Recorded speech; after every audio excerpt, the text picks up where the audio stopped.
Welcome, ladies and gentlemen, to another edition of the DFO DFS show for Thursday, February the 18th. Sorry, a little bit late this afternoon. I was kind of thrown off track by the Maple Leafs late news, had to adjust some lineups and stuff like that for them. So a little bit of a late start here. Apologize for that. Looks like we've got a lot of people here today. So if you're new, just a reminder that all of the stuff that you will see in a few minutes on this Google Sheets document can be available to you much earlier in the day by joining DFO Premium. You can do so for as little as $9.99 for a week. And then you get access to all of this juicy information much earlier in the day, as opposed to coming on here and getting it, an hour before lock. So, as always, make sure you subscribe on YouTube, smash that like button. It helps a lot. So please do all of that if you could. But let's get into tonight's slate. We do have a 9-game slate on our hands, so busy one for sure. Obviously, kind of a bit of a miserable night last night, considering, Calgary won. Mangiapane did score, but didn't really do his job. Toronto won. Outside of that one Matthews goal, disappointed. Some of our other value hit, though, so it wasn't a total loss, that's for sure. But tonight is, as Alvin just pointed out in the chat, absolutely loaded slate tonight. And yeah, absolutely. And if you guys have any questions throughout the show, please feel free to ask them in the comment section. And I will get to as many of them as I can tonight. We already got a couple of things in the chat here. I'm liking Panarin tonight at 6,200, pretty cheap for him. I'm always a fan of New York too, and Panarin at 6,200 is terrific value. We'll talk a little bit about him early in the show. And then Couturier on the cover. I'm loving how cheap Philly 1 is in the power play correlation as well. Yeah. Philadelphia, obviously an interesting case tonight. We'll get into all of that here as we go along. But let's start with the goaltenders. Elvis Merzlikins for Columbus. We're expecting to see Pekka Rinne for the Nashville Predators. They don't really announce a goalie, but they do kind of give us like a projected lineup. And they had Pekka Rinne listed as the number 1 goalie there. So we expect to see him for them tonight. Carter Hart starts for the Flyers. No goalie announced at this point for the New York Rangers. Michael Hutchinson was just confirmed for the Toronto Maple Leafs. We'd expect to see Marcus Högberg on a back-to-back for the Senators, but unconfirmed as well. DJ Smith does not like to provide us with that information, unfortunately. Tristan Jarry confirmed. He'll go head-to-head with Semyon Varlamov. Ilya Sorokin sent to the taxi squad today, so Corey Schneider will be backing up Varlamov. Vitek Vanacek continues. I think this is his 12th or 13th consecutive start for the Capitals. We expect to see Linus Ullmark, but again, unconfirmed. For the Sabres, Yaroslav Halak starts tonight, and Mackenzie Blackwood back in net for the Devils. It'll be Binnington versus Jones in St. Louis. Finally, the St. Louis Blues and Arizona Coyotes do not have to play each other, so it'll be kind of nice to see some refreshing matchups as opposed to just those two going head-to-head on the DFS score every single night. So Binnington versus Jones, and then Darcy Kemper starts for the Coyotes. Unconfirmed who starts for the Kings. I would imagine it'll be Jonathan Quick after posting a shutout the other night, but Cal Peterson has been terrific as well, so I don't think it really matters that much. John Gibson, most likely starting for the Ducks, again, unconfirmed, and Capo Kakkonen likely for the Minnesota Wild with Cam Talbot still out. So let's get into it here. We'll start with the first game, Columbus and Nashville. As Alvin pointed out in the chat, is a loaded slate tonight. So this game doesn't do a whole lot for me. In a 9-game slate, I'm probably not going to talk about. I'm not going to talk about each game quite as much, just because I got to get through it here in a decent amount of time. But we will talk about the Predators here for a second. They did change things up. Their lineup is completely different in terms of all 4 line combinations are completely changed. Luke Kunin and Philip Forsberg haven't seen a whole lot of ice time together. Kunin's been relatively productive, but nothing crazy, so it doesn't really do a whole lot for Forsberg or Granlund. Forsberg is still pretty expensive, $7,100, really expensive actually. So not a whole lot of interest there, although they are the only line showing up with a positive, above average, I should say, DFS score tonight. So they look like the only reasonable option to be stacking in this game. Columbus won. We've talked about how, they have been hot, that they're scoring almost every single game right now, but it seems like they're just getting lucky more than anything. Their 5v5 numbers really aren't that great. Right now, just averaging 20 scoring chances, 4 per 60. They're actually below average in terms of O score tonight. So not a whole lot of interest there, especially with their price, because they've been so hot. They just, they don't seem to get quite enough going to warrant this price tag tonight. They could stay hot for sure, but it seems more of a luck thing at this point, getting, cashing in on their very limited opportunities, which isn't surprising considering how skilled all three of these players are, right? Like, they only really need one or two chances to score 2 goals. But you want to, when you're targeting, you want as much upside as possible. So you kind of want to target a line that's generating a little bit with a little bit more frequency. So I'm probably going to stay off Columbus 1 tonight until they really start getting it going in terms of, more consistent puck possession and more consistent scoring chances each night. And then also just maybe on a smaller slate tonight. It's a little bit too deep for that. House says Matthews confirmed 2 goals. Yeah, I love Matthews again tonight, but we will get to Toronto in a little bit. So again, not a whole lot of interest in this game. Natural 1 looks okay, but again, on such a deep slate, not really a whole lot there.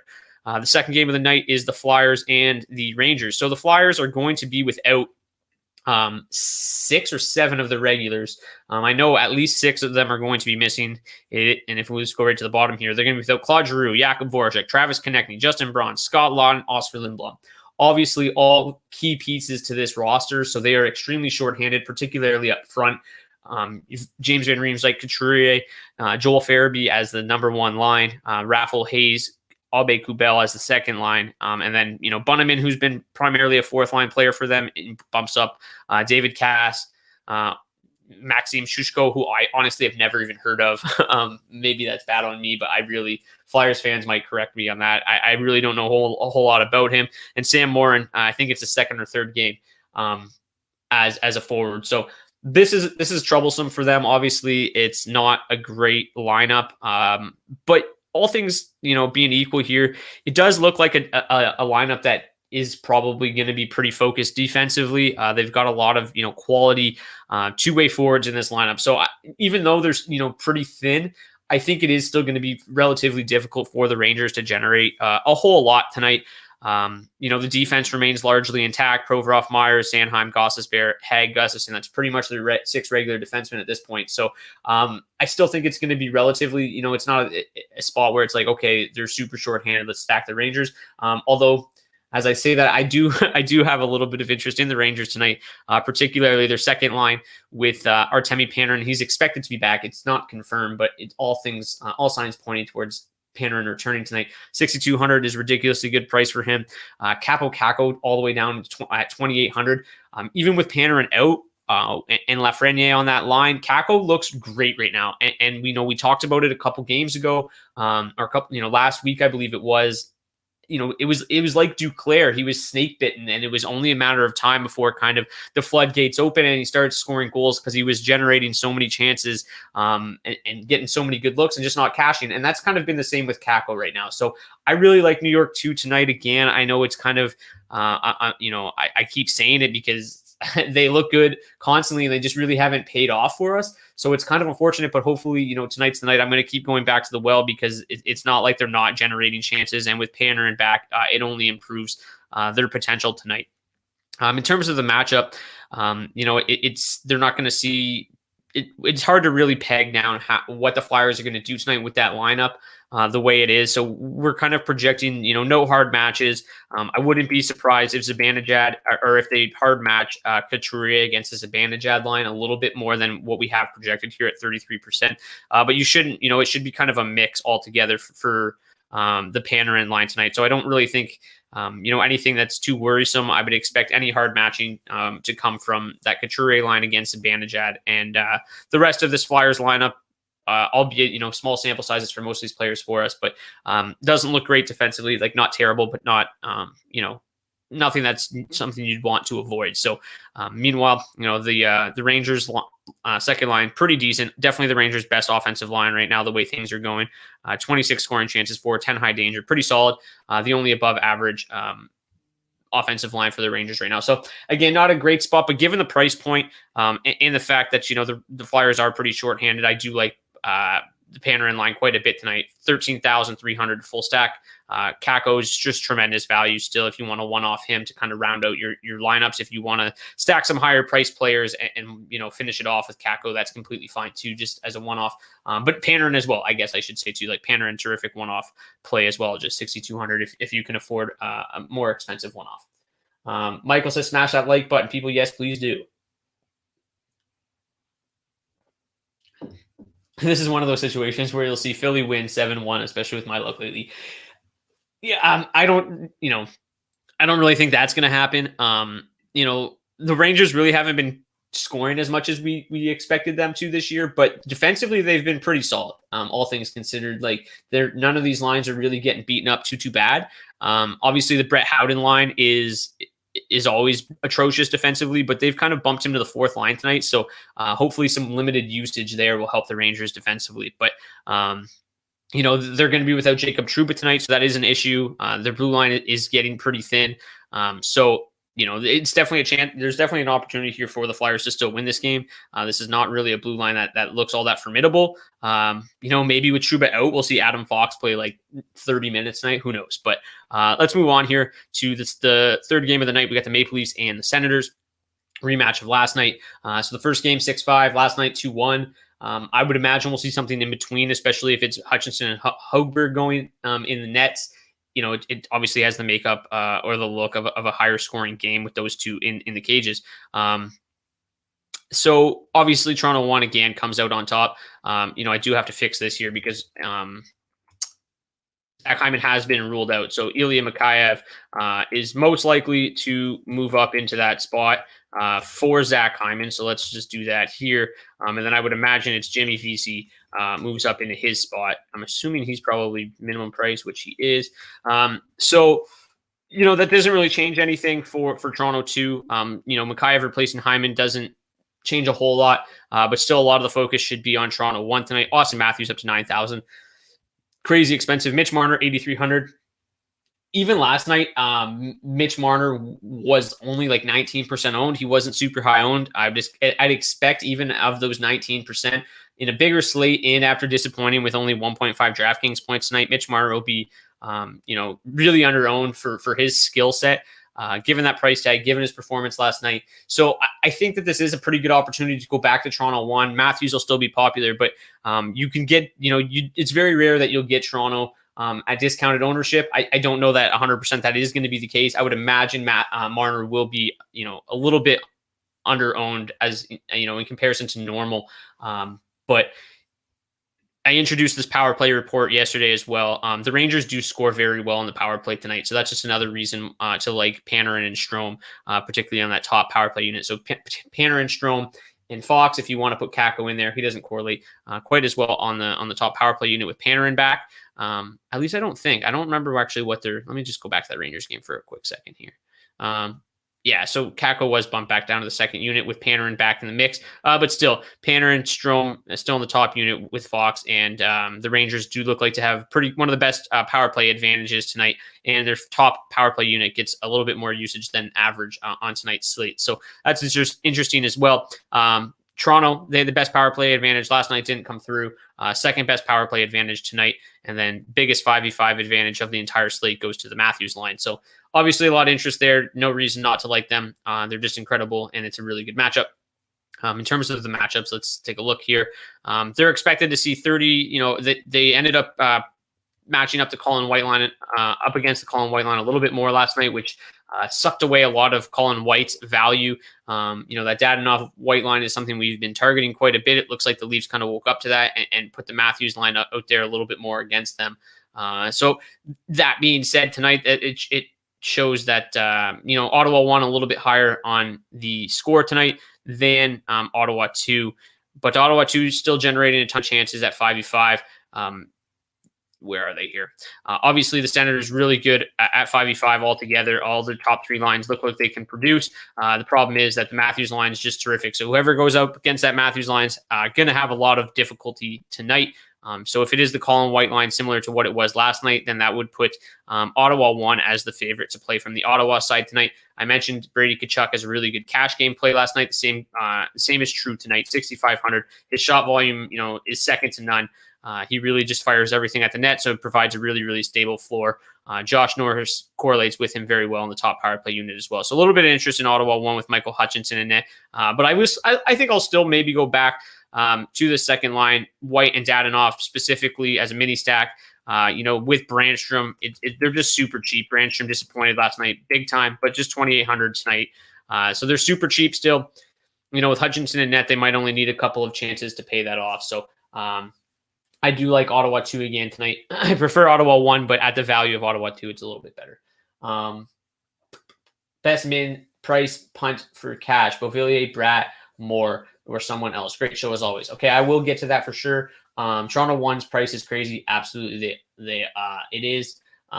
They moved Patan up to the second line. Is that for sure? I know Patan's in the lineup. I didn't see any actual lineup information, but I might have missed it since I've gone live. So if you can confirm that, that'd be great. Is Keandre Miller a good cheap D? Yes, of course he is, especially with Trouba out. The problem is it's not 100% that Keandre Miller is going to play. It does look like he's going to play, but I don't believe it's been said 100%, again, unless it's been kind of come out in this last little bit.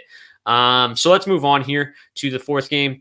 Pittsburgh won, really disappointed us a couple nights ago, but they do come out as the top stack of this game again. The rest of this game doesn't really look all that appealing outside of them. Their price still remains really good. Jake Gensel under 6,000 is ridiculous. He's way too cheap. So like Panarin, like Brady Kachuk, really good cash game options at some discounted salary. But even Crosby and Russ, both super cheap.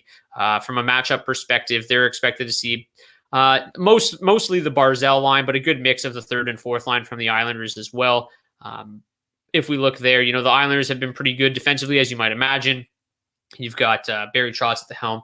They're a difficult team to score against. The one thing is, if you score the first goal against them, then it changes everything. If they score the first goal, trailing the Islanders 1-0 is like trailing any other team 2-0, right? So, Penguins get out to a lead here, opens things up a little bit. But I think given their most recent performance, the ownership shouldn't be quite as high. It isn't a great matchup. So I think it is a good opportunity to get Pittsburgh 1 at discounted ownership. They're one of the best lines in the entire NHL right now.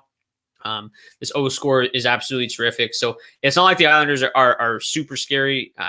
They're solid defensively, but they're no juggernaut. They're not, they don't feature a crazy good shutdown line that can stop Crosby's line. So I do like Pittsburgh 1 quite a bit tonight still, especially given some of the really good other options on the slate that people are most likely to flock to, like Toronto 1. So I think you can get Pittsburgh 1 at decent ownership. And then from the New York perspective, we're expecting a similar lineup to the other night. I would prefer to see Anthony Beauvillier on the second line. It doesn't appear it's going to be the case. He was with Jean-Gabriel Pageau the other night. I do like Beauvillier at minimum price. He's a fine punt. But the preference for the Islanders remains a Nelson Eberle mini stack at this point.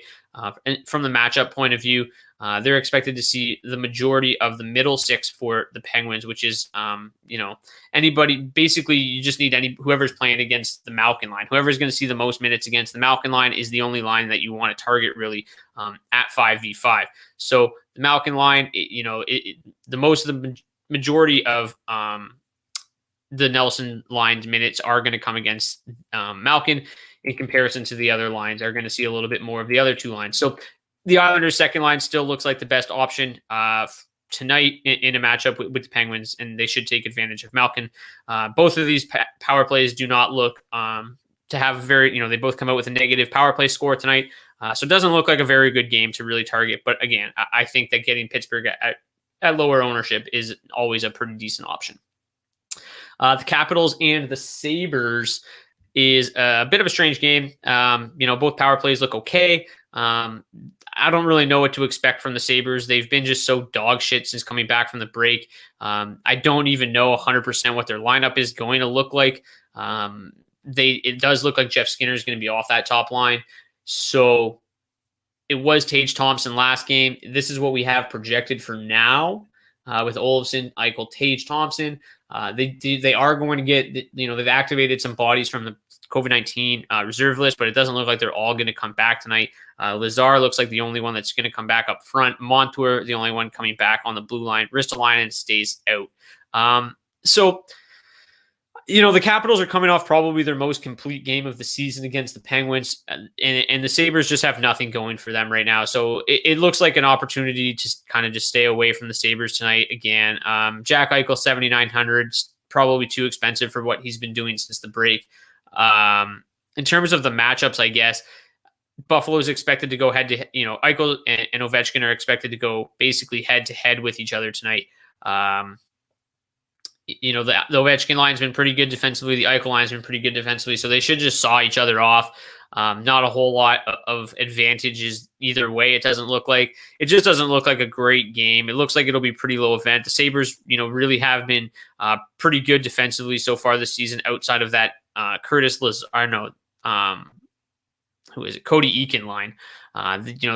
They've just been an absolute tire fire. They've been even worse since Okposo came back to the lineup. So for them, they're expected to see a decent amount of the Ovechkin line because they like to use them in kind of a shutdown role. So that alone puts the Ovechkin line on the table for sure. It's the price is not great. Ovechkin 8,400, crazy expensive, but you do get a decent price on Oshie and Kuznetsov.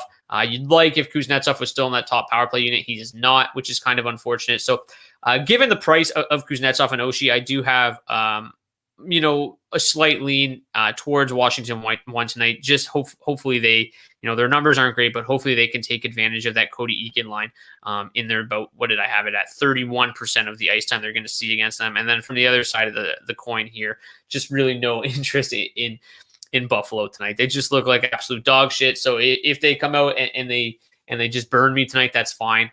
But I'm not whatever. They just look too shit to even justify playing them right now. One of the most interesting things about tonight's slate undoubtedly has to be this Boston lineup. Pastrnak and Marchand. Pastrnak has been moved off the Marchand-Bergeron line, which is extremely interesting. So he's going to be with Krejci. Krejci and Ritchie have been pretty productive together. DeBrusk has been pretty solid since returning. I think he had like 7 or 8 shots in his first game back. He goes up with Bergeron and Marchand. So it's definitely interesting. But the problem is that they've tried this before, and it really hasn't worked that well. When you've got DeBrusk with, or when you don't have Pastrnak with that top line, it really sucks away a lot of their value. They really don't generate a whole lot offensively. As you can see here, both grade out as below average offensive lines. Almost the exact same numbers when you put Pastrnak with Krejci. Just not a whole lot. They haven't really generated a ton.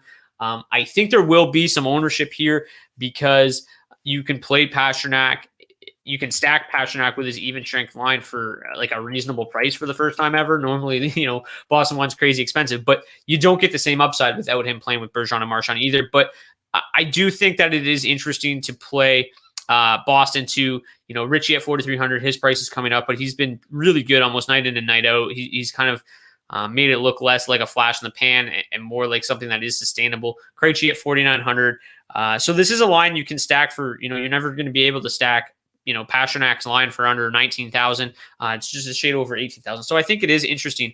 But in terms of 5v5 score, the best way to attack this game looks like to actually play Boston 3. And why that is because New Jersey's third line has been absolutely just dominated at 5v5 this year. That is the Zaka line. They did score a couple goals the other night, but overall they have, they've been playing a very high event hockey game, 60 Corsi for 57 again. So it's basically just trading chances at each end. The fourth line, same thing. And that's going to be mostly who Boston is going to see tonight. Good Boston 3, that is mostly the fourth line tonight. So it looks like something that they're going to be able to take advantage of. The rest of the top 6 for the Devils has been rock solid defensively, which is crazy to say because it is Jack Hughes. But the problem is they've been playing Jack Hughes in very sheltered minutes almost all season long, on home ice. That is not going to be the case tonight. They're going to see Bergeron and Marchand all night long. So I don't like New Jersey 1 for that reason. Their numbers have been terrific, but in very sheltered role on whenever they're on home ice, they're basically facing the other team's fourth line. So going head to head with Bergeron is not a recipe for success. So that takes New Jersey 1 off the table for me. I do have a little bit of interest in Boston 2, but I think a little bit more interest in Boston 3 as kind of just a cheap mini stack here with Coyle and Craig Smith as just kind of cheap bottom of the lineup type of guys to round up the roster. Because all things considered, this doesn't look like another, looks like a relatively low event game in comparison to some of these other games on the slate. So just not a whole ton of interest. Mackenzie Blackwood's absolutely outstanding. So even if Boston generates some chances, it's going to be tough to get anything by it. Also, I guess the way that they've broken up these lines, if you're paying attention there, like Boston just does in the same team when they've broken them up. Obviously, it's something they can go back to immediately. But if they stick with that lineup, it hasn't really worked in the past, at least, by the numbers. So I think Mackenzie Blackwood is a fine option at 7,000, basically minimum price goaltender. And if Boston sticks with that, obviously Boston's a horse. They're tough to beat. But at 7,000, he should see a decent amount of volume, and it has a chance to kind of steal a game here because it just hasn't worked for them in the past. But Boston does have the biggest power play advantage on the slate. So that obviously makes Boston 1 and Boston 2 extremely viable tonight. So, it's tough because at 5v5 doesn't look like they're going to generate much, but on the power play, they got the biggest advantage. So attack this game as you wish. There's plenty of options for you. I don't even know what game we're on, 5th or 6th game of the night. We've got the Blues and the Sharks. So St. Louis 2 has been, one of our go-to lines throughout the season. I guess while we're on this page, we'll talk about it. San Jose looks to have a pretty sizable advantage on the power play tonight, putting them, potentially in play. St. Louis, not so much. In terms of 5v5 score, San Jose 1 comes out on top. They've been really good together. That's Kane, Couture, and LeBanc. St. Louis 1 is the second line. So what I was saying was St. Louis 2 has been a favorite of the show throughout the season, but they just are not the same without Jaden Schwartz in the lineup. They actually grade out below average tonight with Mike Hoffman there. You might think that, because Mike Hoffman's such a good scorer, that it would help, but the chances just have not been anywhere close with Mike Hoffman replacing Jaden Schwartz. If you recall, a week or so ago, like they were one of the best lines in hockey, and now they're averaging just 19 scoring chances per 60. So without Jaden Schwartz, even though he was kind of doing, getting less of the chances, he's the workhorse for that line, and clearly was propping them up. So without him, not really a whole lot of interest in St. Louis 1. Conversely, moving Ivan Barbashev to St. Louis's top line with O'Reilly seems to have worked. They've propped their numbers up to 26 scoring chances for. So they basically, roles have been reversed there between St. Louis 1 and 2. It was basically like fade St. Louis 1, play St. Louis 2. Now it's kind of the opposite. That being said, still not a whole lot going for St. Louis 1. It is a marginal upgrade, but it's still nothing that jumps off the page for us. They're going to see almost their entire 5v5 usage is going to come against San Jose 1 and San Jose 2. San Jose 2, the Thomas Hertl, Timo Meier combo, not very good defensively. They are terrific offensively. They basically just play a freewheeling game, trade chances. So that is an opportunity for St. Louis 1, but it looks like, they're going to see a lot of the Couture line, which has been absolutely outstanding as well. So I guess, the problem is, that both of these lines are basically going to try to shut each other down, and who's going to win the battle, it's tough to say. The numbers favor San Jose 1 a little bit.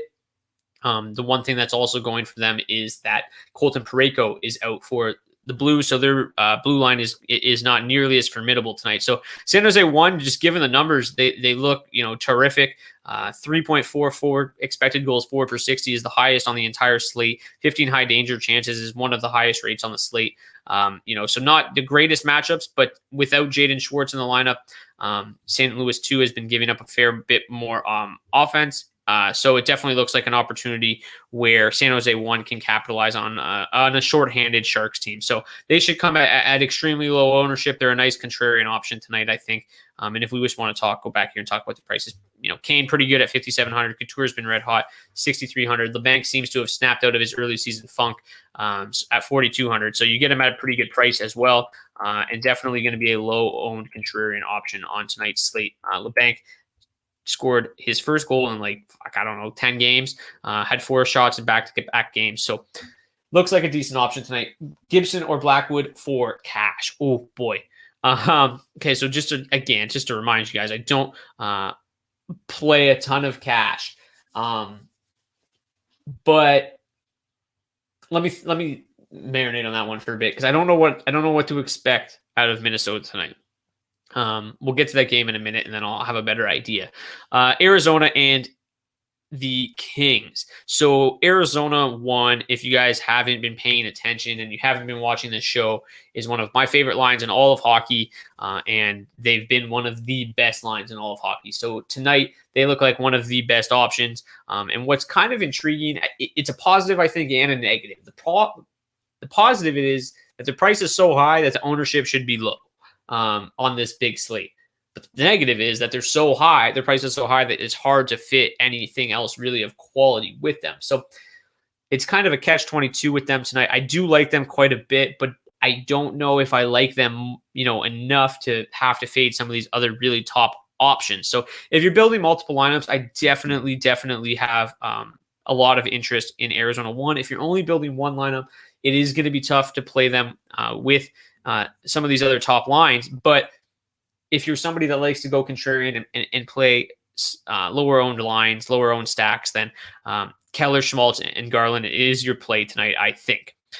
So if we want to look at the matchups, they're going to see 44% of their 5v5 usage against the Gabe Vilardi, Jeff Carter combination. And if we take a look at the numbers, that is the most gettable line for the Kings tonight. They've been not very good defensively. 27 scoring chances against is not very good. 12 high danger chances against is not very good as well. So definitely a matchup that Arizona 1 should dominate. Their numbers are just outstanding. So the fact that they're on home ice and they're going to be able to avoid the Kopitar line means that they should get favorable matchups throughout the game. So absolutely love them tonight.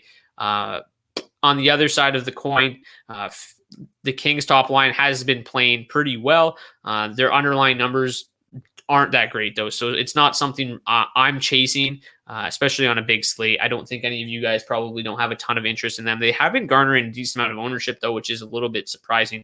The matchup is okay. The Coyotes aren't great defensively, but their goaltending is outstanding. So the fact that, really none of the Kings lines are generating a whole lot at 5v5, They do have a nice advantage on the power play, but it's, with Kemper and net and such a deep slate, it's just really not a team that I'm chasing tonight. But if you're building a ton of lineups, I would look no further than the top line because the rest of these lines in this game grade out negatively on tonight's or below average, I should say, on tonight's slate. So if we do want to talk a little bit more about Kopitar's line, 48% of their ice time is going to be coming against Christian Dvorak. In that line, 26 scoring chances against, 12 high danger chances. They're getting beat pretty badly in terms of possession. So LA1 has a decent opportunity tonight, and they do all correlate on the top power play. Excuse me. They do all correlate on the top power play, which seems to have a pretty good advantage tonight. So the Kings do look like, the top line does look like it's okay. I don't know where this guy's jersey went, but Iafallo, Brown, Kopitar, all in the top unit, all in the top line. So definitely a low-owned option. I would, I guess you could consider tonight, given the potential for success in the power play. And it does look like they should be able to get the best of Christian Dvorak this evening. Meanwhile, we've got the final game of the night, the Ducks and the Wild. The Ducks are changing things up front. At least they did last game midway through. The problem is they don't really have beat writers that give us any information, so we kind of just got to go with what we saw last game. And that was Danton Heinen and Troy Terry on the top line, or they don't even have a top line, right? Honestly, this Isaac Lindstrom, Rickard Rakell, and Maxime Comtois line is probably their top line right now.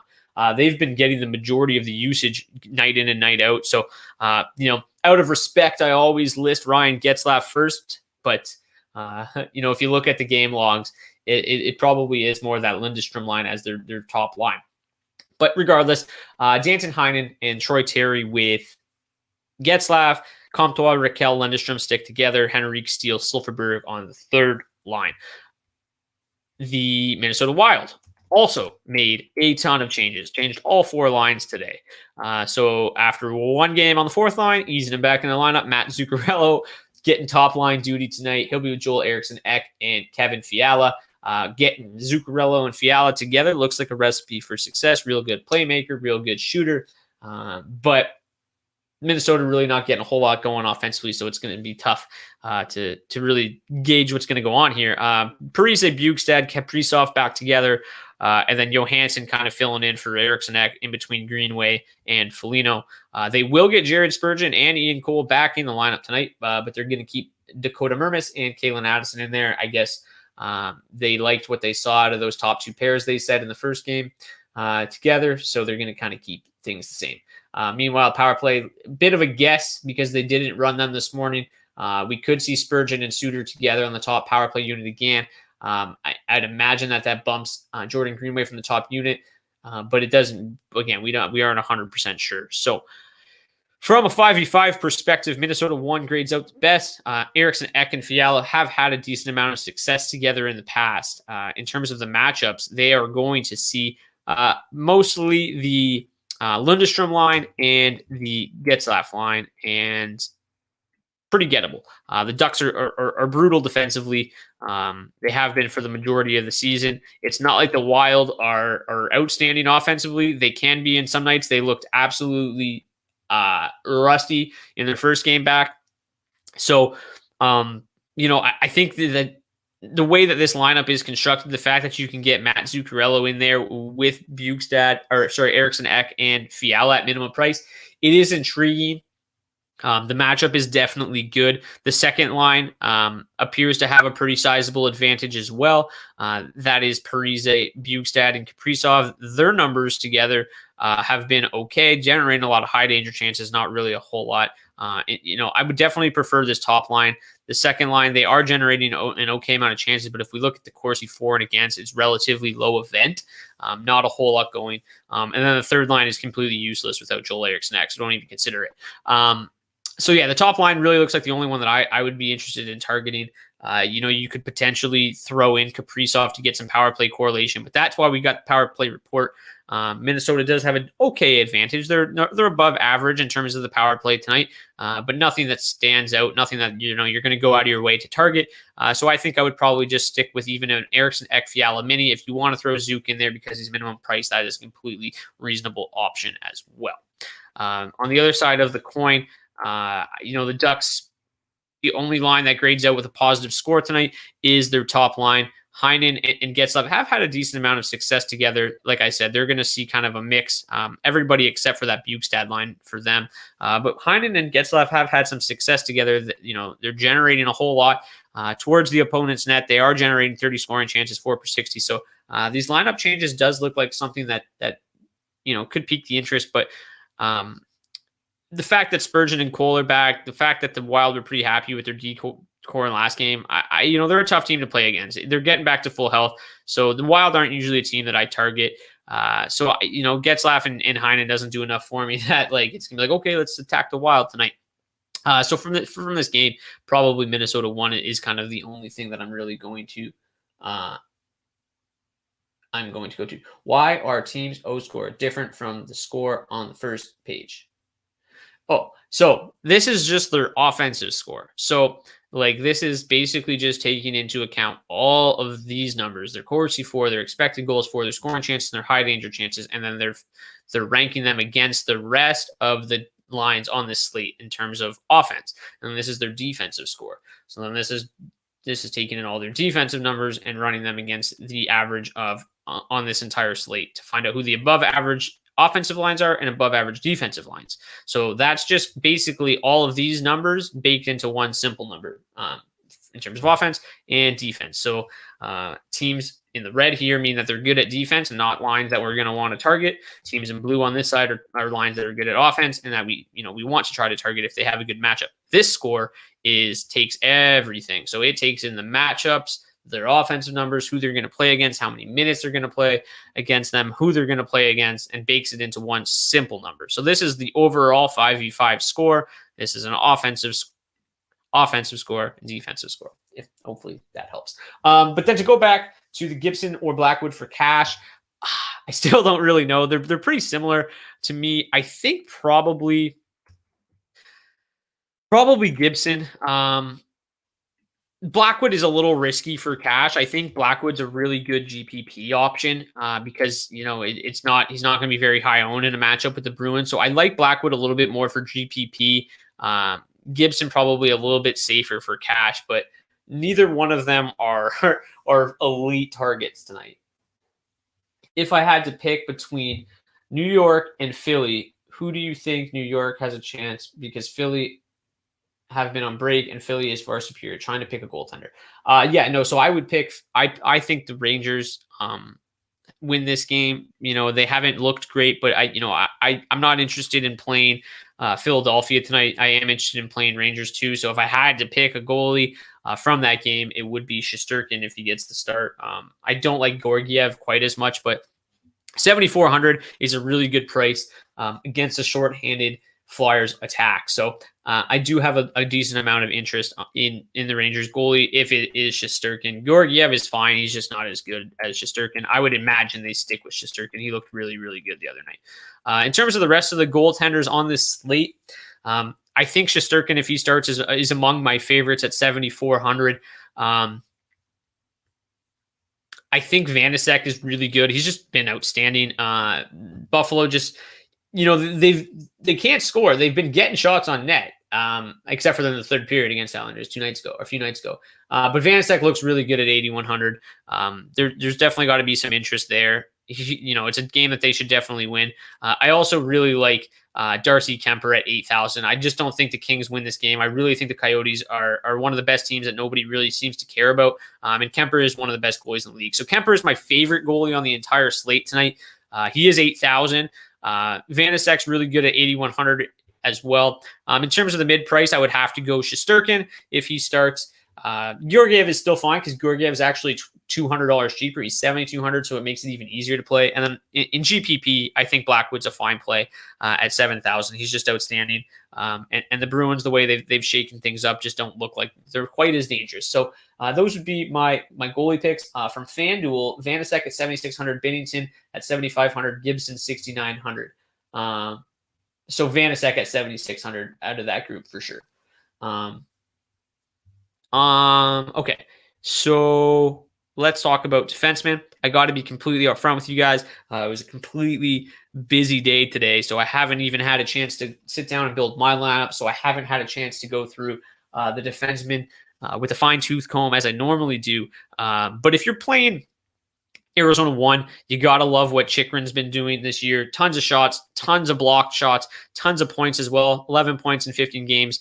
Correlates with them extremely well at both 5v5 and on the power play. So I absolutely love Chychrun if you're playing Arizona 1. If you're playing New York 2, you got to be playing Adam Fox in there at 5,700. Still ridiculously cheap. His usage has been through the roof. He's been over 25 minutes for 3 consecutive games. And with Trouba out, he should, I don't know how much more usage they can give him, but with Trouba out, he might see even more usage. I don't know where it's going to come from. Justin Falk is interesting if as kind of a one-off, if you have some middle of the road money. With Parayko out, his usage should be elevated. He's been playing a ton. I think he leads all players in the NHL right now in expected goals for per 60 at 5v5, which is kind of crazy to on ice expected goals for. Which is crazy. So he's been really good, kind of a resurgence from him. The usage is through the roof. So, at 5,100, it's hard to find that kind of usage. If you're playing Pittsburgh 1, Chris Letang under 5,000 is ridiculously cheap. So definitely go there. Not even worth going down to Joseph at this point with Letang at 4,900. That is only if you're playing Pittsburgh 1. Definitely good correlation there. Outside of that, as we move down, Justin Hall, if you're playing Toronto 1, always the preferred option for me. I talk about him every single time. Blocks a ton of shots, picked up an assist on a Matthews goal last night. So definitely plugging him in with Toronto 1 is always a good call. If you want to one-off somebody from one of these later games, I do like Mikey Anderson. That's 3,600. His usage is through the roof. Pretty good young defenseman. If you guys have any defensemen you have questions about, feel free to drop them in and I can kind of analyze them. Muzzin or Riley with Toronto 1.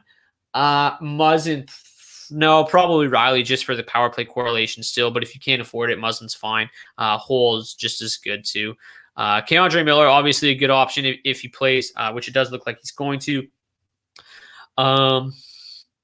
Brandstrom, I mentioned him, 2,800. If you're playing Ottawa, I do like him quite a bit. If you need to one off a really cheap defenseman, it's hard to find somebody who gets the power play exposure that he does at that cheap of a price. Outside of that, there's not a whole lot of really good cheap options tonight. I do like Orlov again. He didn't do much the other night, but he is only 2,500, plays a ton. Nick Jensen had 5 shots the other day, but I'm not chasing that. So I would prefer Orlov still over him. If I'm just going to pull up the power play chart so you guys can at least stare at that while I go through the defenseman. So, yeah, as I mentioned before, so I was working on a couple things. Power play report was one of them. So now that that's up, my next thing is I'm trying to build basically just like a defenseman tool to try to help to identify the best defenseman in terms of just guys who have good floors at cheap prices in terms of blocking shots and getting shots on net, but also correlation. So like which defenseman best correlates with these high price lines. Like Justin Hull is one that always comes to mind with Toronto 1. He's super cheap, plays with a ton with them at 5v5, especially on home ice. So I'm trying to build something that has that factored into it so we can find those defensemen that correlate very easily instead of kind of having to search through natural stat trick all the time to try to find those guys. So something I'm working on right now, now that the power play report is done. David says any 3,000 or below defenseman. Yep. Just kind of mentioned a few of them. Orlov at minimum price is fine.